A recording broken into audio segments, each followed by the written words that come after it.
Hi everyone, welcome back to the channel. In this video, we're going to talk about precast concrete chambers, the types of EVs, LVs, MVs, fiber and telecom chambers, that kind of thing. You can see the way first of all, we model, we analyze the chambers, then we do the rebar and detailing in 3D. The units are obviously cast in timber or steel molds. The units are sent to site. You can have ladders cast in. The units can be treated with a waterproofing blackjacking system or not. You can see that there's different openings, different sleeves. So you can cast in sleeves or couplers, or you can just leave concrete openings for sleeves and pipes to be cast in on site.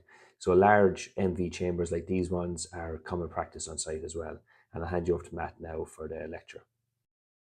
This is a video on how to model chambers in Robot, apply loads and extract the results. So we're going to start with a fairly simple model, chamber 1.8 by 1.8 by 1.3, apply loads that kind of represent soil on the outside pushing inwards, and show the difference between a couple of different methods. So we start by adding nodes. We can add these manually, so we'll add the four corners at the base. So we'll start with our 0 point, add that in. It's 1.8 by 1.8, so we'll put in 1.8 for another node. We'll put node in at 1.8 in the x and y, and then we'll put the x coordinate back to 0 to give us our fourth point. What we can do then is we can take those four nodes and we can copy them up the 1.3 meters height for our chamber. So we want to go this guy, we'll move him here and move our copy and go 1.3 meters, copy them up. That gives our 8 nodes that represent the 4 sides and base of our chamber. To add our panels then, go objects, I typically go polyline, and we can go panel, and the first line that we draw in a shell element like this defines where the x-axis is. So I'm going to start my first line always being horizontal, so that the local x-axis will be horizontal. So put in that wall there.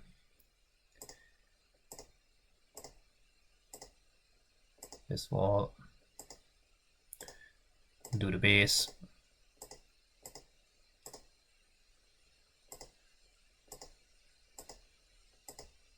Okay, that's our 4 walls.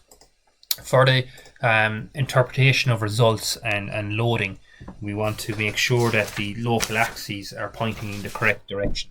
So we can turn on our local axes and see what direction they're pointing. In particular, as I said, you can see that the blue local axis in each of the walls is horizontal.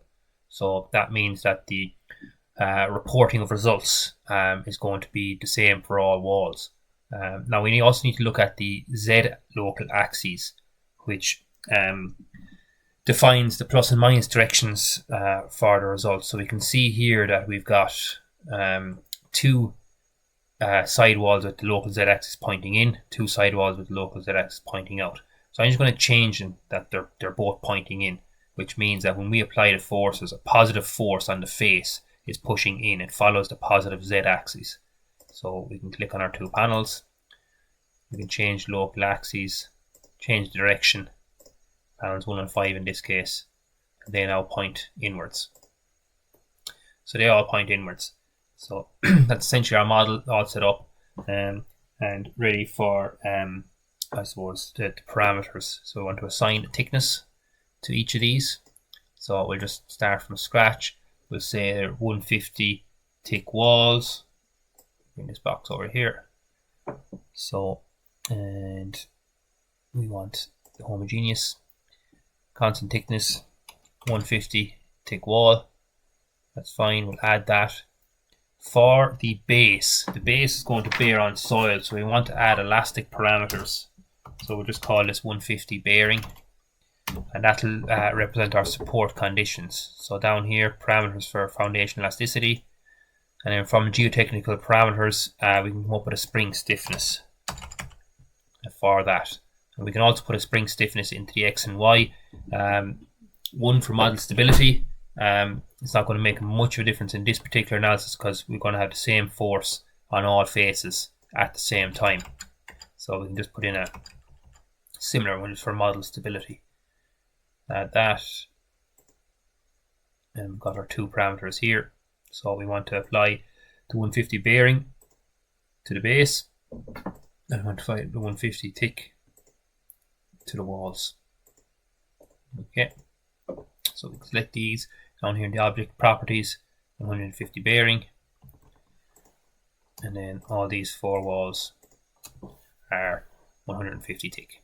Okay, so now we can move on to the adding the loads. So there's two ways of adding the loads. I'll show you both ways, and just for comparison and ease of kind of verification with hand calculations, I'm just going to pull this wall panel out, make a copy of it out 3 meters, and I'm going to add a support, a fixed support set to the base, and then we'll use those for one load case, and then I'm just going to copy these in the Y direction. Let's say 3 meters as well, and then they will we'll use that for the second load case, or sorry, the second approach to adding the loads. So we'll clean this up, we'll center our model, we'll turn off the local axes for clarity. So this is what we have. So we'll just set up quick load cases here. Dead load 1, that'll be our self weight, and we'll just add another load case, which will just be our horizontal loads that we apply. So there are two ways in which we can apply horizontal loads. I'll go through both of them. We should end up with the same results either way, so it's your choice on which one to use. So load definition, surface, probably the quickest but possibly a little bit more difficult to verify when viewing the inputs is the hydrostatic pressure. So we can use a soil load, a horizontal pressure from the soil, and apply it as a hydrostatic pressure. When we're doing this, the datum that is used is a 0Z value. So it calculates the triangular distribution based on the base being at 0Z. So what we can put in here is the value of pressure from a constant pressure. So we can, if for example we have surcharge, we can apply a constant pressure, but we're only going to say we have soil and the top of the soil is at the top of the chamber, so we're going to end up with a triangular distribution. The weight of liquid, so this is the pressure that's being applied in kgs per meter cubed. So if we were to talk about soil, we might use a value of 2000 kgs per meter cubed for vertical pressure, and let's say our active pressure coefficient is 0.3, then our horizontal pressure is 600. So we can put 600 kilograms per meter cubed in here, and the liquid level height. So how high do we go? We said that the ground level is at the surface of the chamber, so that'll be 1.3 meters. And the final thing to look at here is what axis of the panel does it get applied to. So we said that if the soil is pushing inwards and all our local axes of the panels are pushing inwards, it's going to be a positive Z. So the Z value here with the two dashes, that's the local axes. And then because we have our unit weight of liquid in as a positive number, it'll follow the positive local Z axis. We can put that in as a negative number and it'll follow the negative local Z axis. So we add that, and we can just add these here like that, and we'll add one here for our verification. So when we look at the values, so this is where the values can be sometimes misleading. So I'll come back to the values once I have the other load applied, and we can kind of compare both. The other option then is using a planar load, 3 points. So we select 3 points on a panel to create a plane, and then we apply a load which acts perpendicular to that plane. So when you open up this box, we can select any 3 points, particularly when we're using a triangular distribution. your first 2 points should be at the top of the panel because they're both going to have 0 pressure, and then your bottom point it can be at the bottom of the panel. So there are coordinates, and again, these ones now have to follow. We can put local axes here, and then we can have these applied on the, change that to 0. So the local axes, local z-axis for P3, and then we need to do a little bit of calculation here. So if we have 2,000 kilograms per meter cubed, convert that to force, 9.81 divided by 1,000, so it's 19.6. It's 1.3 meters deep, and we have a K of 0.3. So that's 7.65 rounding. 7.65.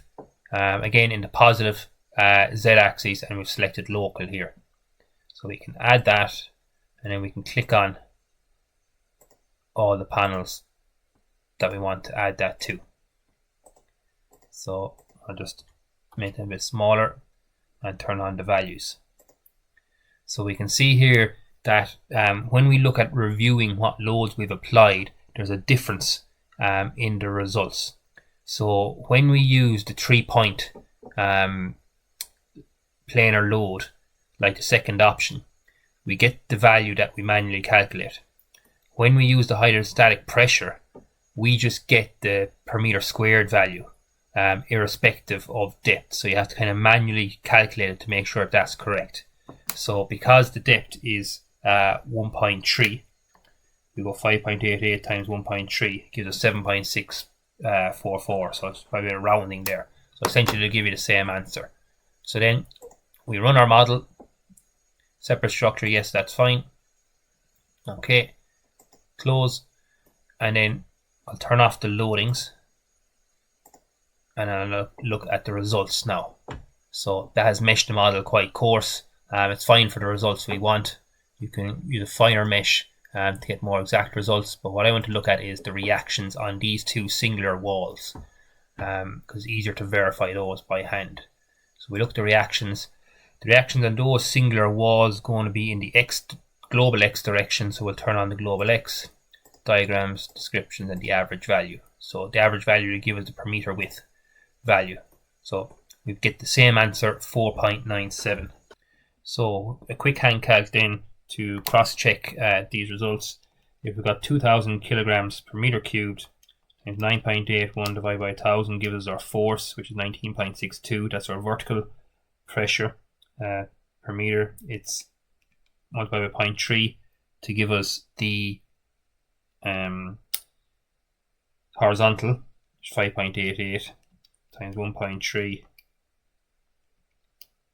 and 1.3 over 2 gives us 4.97, which is what we get here. Okay, that's how to model and add loads to a chamber, and then following on from that, then you can pull off bending moments, etc. off each wall and design the reinforcement accordingly. Thank you.